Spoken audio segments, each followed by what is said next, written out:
So I want you to picture the scene. Okay. You are sitting on the floor of a stone cell. Oh, yeah. It is damp.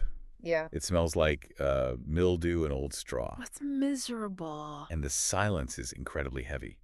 But outside, somewhere in the distance, you can hear this murmur of a crowd. Right. A crowd that has basically already decided you are a dead man walking. Yeah, they're just waiting for the show. Exactly. And you know with absolute certainty that when that heavy oak door finally creaks open, you are not going to a feast. You are being marched out to lose a hand and a foot. Or your life. Or your life. Probably your life. It creates such a visceral sense of dread, doesn't it? I mean, that image effectively marks the end of the fun portion of our story. Oh, absolutely. Welcome back to the Deep Dive, everyone. I'm your host, and as my co-host just pointed out, we are at a major turning point today. We are looking at episode 4 of Night of the Seven Kingdoms. Titled simply Seven. Which honestly does a massive amount of heavy lifting by the time the credits roll. It really does, because we are looking at a moment where the genre essentially fractures. We aren't watching a lighthearted tournament procedural anymore. Right. This is morphed into a high-stakes political thriller with a body count. The stakes have totally skyrocketed. Yeah. So for our deep dive today, we're going to unpack the synopsis, the episode breakdown, and analyze these shifting character motivations. Yeah, we have a lot of source material to get through. We do. We're looking at specific Westerosi legal maneuvers, the recruitment montage. I love the recruitment montage. It's so good. Oh. But broadly speaking, our mission today is to figure out how a simple, impulsive act of chivalry spirals into an ancient, deadly trial. And what that reveals about the definition of a true knight in Westeros. Because what you'll see is that a legal knight and a true knight are two very different things. So let's jump right back into that cell. Dunk is at Ashford. He is in serious trouble. To recap briefly, he punched Prince Aerion Targaryen to save Tansel the puppeteer. Right. Which, legally speaking, is just a nightmare. Striking royal blood is usually an automatic death sentence. Yeah. So Dunk is sitting there, stewing in the reality of his actions. He acted on moral instinct. He was protecting the innocent. But the political reality is that he assaulted a grandson of the king. Exactly. And then the door opens. And we get a scene that I think is visually one of the most jarring and important in the series so far. The egg reveal. The egg drop. Yes. Egg visits Dunk in the cell. But visually, this creates a massive dissonance for the viewer and for Dunk. Because, well, we are conditioned to seeing Egg in dirty, dusty squire clothes. He's usually covered in mud or straw. Looking like a peasant. But here, he is dripping in Targaryen finery. It's quite a look. He looks like a miniature prince. The silk, the crests, it is such a sharp contrast. It really drives home the fact that this isn't just a bald kid anymore. This is Prince Aegon Targaryen. And that visual transformation does so much work in the scene. It creates this immediate distance between them. Suddenly, the power dynamic in the room has completely flipped. Because for the whole story up to now, Dunk was the protector. He was the big man looking out for the little boy. Right. And now, the boy is a member of the ruling class. And Dunk is the criminal. But what is fascinating is that despite the clothes, Egg's performance hasn't changed. No, he's still just a scared kid. He's tearful, he's apologizing. And we finally get the full backstory on the lie here, too. Which we desperately needed.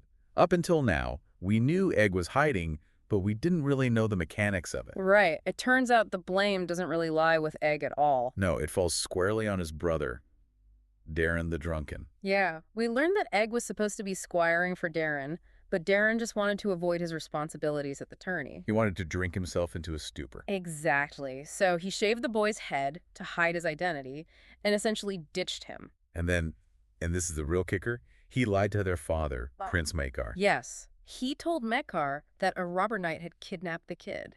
Which is such a crucial detail. It recontextualizes everything, especially Maekar's rage. Because Maekar doesn't just think Dunk is some random brute who hit his son Aerion. No, he thinks Dunk is a kidnapper who stole his other son, Aegon. It explains the absolute ferocity of the prosecution. Maekar is operating on incredibly bad intelligence provided by his own son. So Dunk was essentially an unwitting participant in a royal cover-up. He thought he was wandering around with a bald orphan. Yeah. But he was actually harboring a fugitive prince. Which brings us to the audience with Prince Baelor Targaryen. Baelor breaks spear. The hand of the king. Right. And in a family that seems to oscillate between drunken incompetence like Darren and psychotic cruelty like Arian. Baylor represents the steady hand. He is the voice of reason in the room. You can tell immediately that he sees right through Arian. Oh, for sure he knows Arian's a monster. Yeah. And he likely suspects Darren is lying, too. He's very sympathetic to Dunk. He respects that Dunk was trying to do the right thing. And this is the central conflict of the episode. Baylor is a man of institutions. He is the hand of the king. He cannot simply wave away the assault of a royal prince just because he likes the defendant. Right. If he lets a hedge knight beat up a prince with zero consequences, the entire social hierarchy begins to crumble. The law demands a penalty. And the penalty is brutal. A hand and a foot. It's a maiming that effectively ends Dunk's life as a knight, even if he survives it. It is this tragedy of bureaucracy versus morality, but Baylor does offer a lifeline. He suggests a very specific legal maneuver. He tells Dunk to demand a trial by combat. Now, most people familiar with Westeros know this one. You fight to prove your innocence. If you win, the gods favor you. If you lose, well, you're dead. Yeah. But you avoid the humiliation of the maiming. Right. And it's usually a pretty smart play for someone like Dunk. He's a big guy. He's a brawler from Flea Bottom. One-on-one against almost anyone, he has a fighting chance. But Arian isn't just cruel. He's cunning. He knows Dunk is physically stronger. He does not want to fight Dunk one-on-one. So when Dunk demands the trial, Arian invokes this obscure ancient Andal tradition. The title drop. The Trial of Seven. This requires some explanation for you listeners out there because it is not standard procedure. Why does this even exist? It is incredibly rare. Essentially, Arian argues that since Dunk's crime involved royalty and touched on the honor of the royal family, a simple duel just isn't sufficient. Right. The number 7 is sacred to the faith, the 7 gods. So a trial of 7 requires 7 champions on each side to fight simultaneously. So it's a 14-person melee, a mini battle right there in the yard. Correct. But the real trap is the numbers game. The rules. The rules state that if the defendant Dunk cannot find 6 other knights to stand with him by the next morning, he automatically forfeits. He is found guilty by default. It is diabolical. Arian is a prince. He has the entire King's Guard, his family, his hangers-on. He can snap his fingers and get 6 guys. And Dunk is a hedge knight who literally sleeps under a tree. Exactly. Arian is weaponizing Dunk's social class against him. He knows Dunk has no network, no political capital, no favors to call in. He is banking on Dunk's isolation to kill him without ever having to lift a sword. And when we look at the team Arian assembles, it is formidable. Let's break down this bad guy roster. Well, obviously Arian himself. Right. Then his father, Prince Maekar, who is a hardened warrior and furious about the kidnapping. Then Daron, the drunken brother. Plus 3 knights of the Kingsguard. These are the elite of the elite. So that is 6. Who was the 7th? This is the knife in the heart. Yeah, this part hurts. The 7th man is Sir Stefan Fossaway. A betrayal. It stings so much. Stefan had previously promised to help Dunk. He acted like a friend. He shared his fire, treated him as an equal. But Arian got to him. Arian promised him a lordship, the lordship of Cider Hall specifically. If he switched sides. Yeah. So he sold out Dunk for a title. It really highlights the corruption of the institution of knighthood. Stefan is a belted knight. He looks the part. He knows the etiquette. But he's absolutely no honor. He is willing to help mutilate an innocent man for a promotion. It is purely transactional. I want to contrast that with Darren, though. Okay. Because Darren ends up on the opposing team, but he has a very different motivation. Right. He pulls Dunk aside for this really strange private conversation. This is a crucial scene for understanding the magical realism elements of the story. Darren has dragon dreams. Yes. In Targaryen lore, these are prophetic visions that often drive the dreamers mad. He tells Dunk he dreamed of a massive, dead dragon falling on top of Dunk. But in the dream, Dunk walks away alive. Which terrifies Darren. Completely terrifies him. He interprets the dream literally. He thinks it means Dunk is going to kill him in the trial. A dead dragon, a dead Targaryen falling on Dunk. So Darren, being a lover of wine and not war, offers a deal. The fix is in. He tells Dunk, I'm going to take a dive. Fistful over. He promises that as soon as the fighting starts, he's just going to fall down and stay down. He wants no part of this prophecy. It adds this layer of absurdity to the high stakes. It really does. You have the deadly serious Maekar, the sadistic Arian, and then Daron just trying to survive his own nightmare. But it also raises the tension because Dunk cannot rely on that. No. Prophecies are tricky things in this universe. Always. Interpretations are often wrong, and trying to avoid a prophecy is usually the exact thing that makes it come true. So the clock is ticking. Dunk has his shield, which we should mention briefly. Steely Pate brings it to him. The visual of the new shield is significant. Tansel, the puppeteer, painted it before she fled. A shooting star over an elm tree? It marks the birth of his identity as Sir Duncan the Tall. It is no longer just some old rusty armor he found. He is claiming his own legend here. He is literally branding himself. And now begins the recruitment montage. Dunk needs 6 bodies. And Egg is absolutely hustling here. Egg is the MVP of the prep phase. Oh, completely. He is running all over the camp, using his status as a prince to get into tents, begging people to help. But it's a hard sell. You are asking people to fight the king's sons and the king's guard. That is technically treason. Or at least career suicide. No one wants to end up on the wrong side of the Iron Throne. But a few people do step up. Yeah. And it's such a ragtag group. It's the classic unlikely allies trope. And it works so well here because each volunteer represents a different aspect of knighthood. First, you have Sir Humphrey Harding. His motivation is pure personal revenge. Yeah, Arion broke his leg and killed his horse in the joust earlier. He wants payback. You killed my horse is a pretty valid motivator in a feudal society. A knight without a horse is just a guy in heavy clothes. Then you have Sir Humphrey Beesbury, who is Harding's brother by marriage. So that represents family loyalty. Right. Then Sir Robin Riesling joins in, mostly out of a sense of fair play. And then my personal favorite, Sir Lionel Baratheon, the Laughing Storm. He is fantastic. He brings a completely different energy to the proceedings. He doesn't care about the politics. He doesn't even really know Dunk. He just hates Arion and loves a good brawl. He sees a chance to fight some Kingsguard without getting arrested, and he takes it. He is the embodiment of the joy of battle. He laughs while he fights. It breaks the tension beautifully. But even with these volunteers, they hit a snag.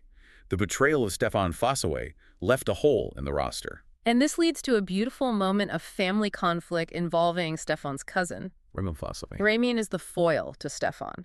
The green apple versus the red apple. Raymond is disgusted by his cousin's greed. He wants to fight for Dunk to restore the family honor. But there is a technical problem. Raymond isn't a knight. He's just a squire. And under the strict rules of the Trial of Seven, you have to be a knight to participate. No squires allowed. Right. So in a moment of improvisation, Sir Lionel Baratheon steps up. He draws his sword and knights Raymond right there on the grass. In the name of the warrior, I charge you to be brave. It's a forget the rules, let's do what's right moment. It really underscores the theme again. Knighthood isn't about long service or fancy ceremonies in a sept. Or getting a lordship. It is about stepping up when it matters. Raymond becomes a knight because he acts like one. The ritual is just confirming what is already true in his character. So let's do the head count. We have Dunk, Harding, Beesbury, Riesling, the Laughing Storm, Riesman. That's 6. Still one short. And this brings us to the climax. The sun is up. The crowd is watching. Arion is on the other side of the field, looking incredibly smug. He demands Dunk forfeit. The tension is just unbearable. Dunk looks around. He's desperate. He turns to the crowd of nobles, hundreds of them, and delivers this speech. It's not eloquent in a poetic sense. It's raw. He asks if there are any true knights left, anyone who actually remembers their vows to protect the innocent. And for a moment, there is silence. It seems like the class barrier has held. No one wants to die for the Hedge Knight. And then we hear hoofbeats. The music swells here. The sound design shifts entirely. A lone rider comes out onto the field.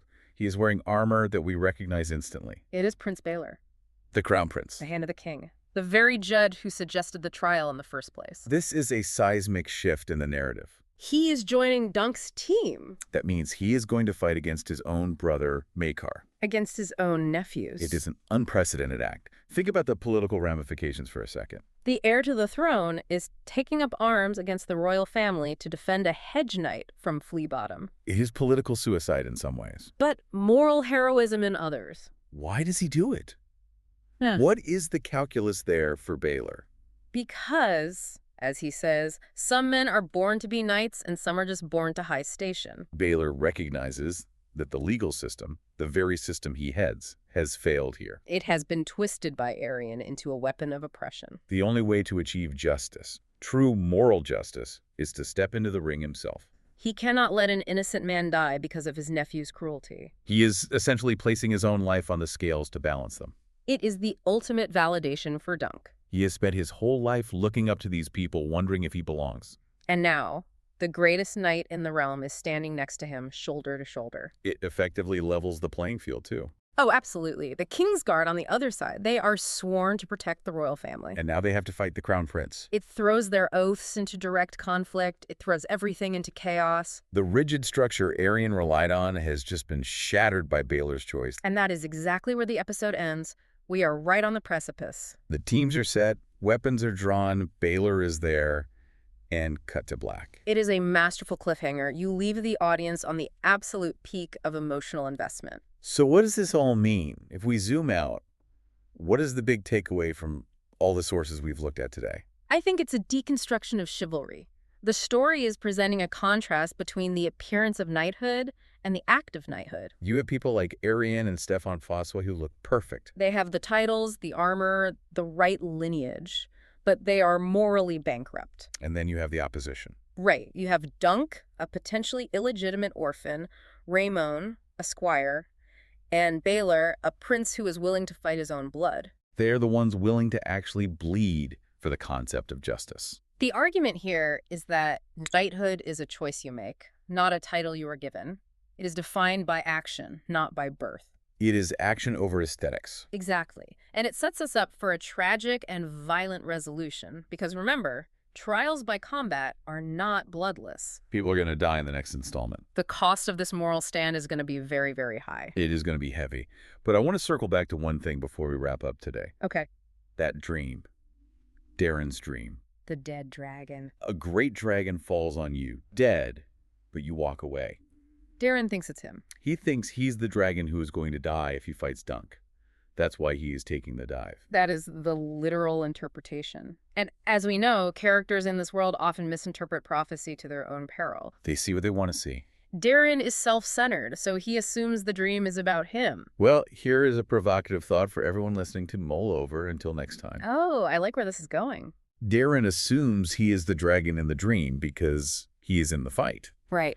But now, at the very last second, Baylor Targaryen has entered the fight. Oh, wow. Baylor is also a dragon. That is a chilling implication. If the prophecy says a dragon falls, does it specify which dragon? It does not. And if Baylor is the one falling, the cost of saving Dunk might be far higher than anyone, especially Dunk, is prepared to pay. It would change the future of the entire kingdom. On that ominous note, we're going to leave you there. This has been a deep dive into episode 4. Very heavy one. We will be back to discuss the fallout of the Trial of 7.